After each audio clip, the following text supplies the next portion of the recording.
everyone আজি বনাবলৈ লৈছোঁ আলুৰ সৈতে লোকেল চিকেন আৰু ইফালে মই সকলো বস্তু ৰেডি কৰি লৈছোঁ যি লাগে আৰু ইয়া আলুখিনি যে এনেকুৱা দেখা হৈছে মই দালি বইল কৰিছিলোঁ দালিতে আলুখিনি দি দিছিলোঁ সেইটো কাৰণে এনেকুৱা হৈছে আৰু ইফালে মই গেছত কেৰাহী বহাই দিছোঁ আৰু তেল দি দিছোঁ তেলখিনি গৰম হোৱাত গোটা গৰম মছলাখিনি দি দিছোঁ আৰু পিঁয়াজখিনি দি দিছোঁ পিঁয়াজখিনি ভালদৰে লৰাই ইয়াত নৰসিংহ পাতখিনি দি দিছোঁ এইখিনি ভাজি লৈ ইয়াতে আদা নহৰু জলকীয়াৰ পেষ্টখিনি দি দিছোঁ এইখিনি অলপ ৰঙচুৱাকৈ ভাজি চিকেনখিনি দি দিছোঁ চিকেনখিনি ভালদৰে ভাজি লৈ ইয়াতে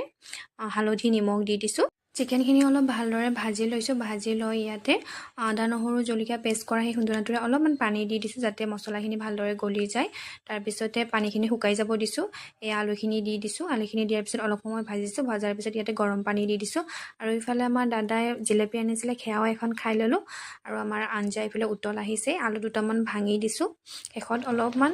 জালুকৰ গুড়ি দি দিছোঁ জ্বলা হ'বলৈ আৰু ধনিয়া কাটি দিছোঁ আৰু ইয়াৰে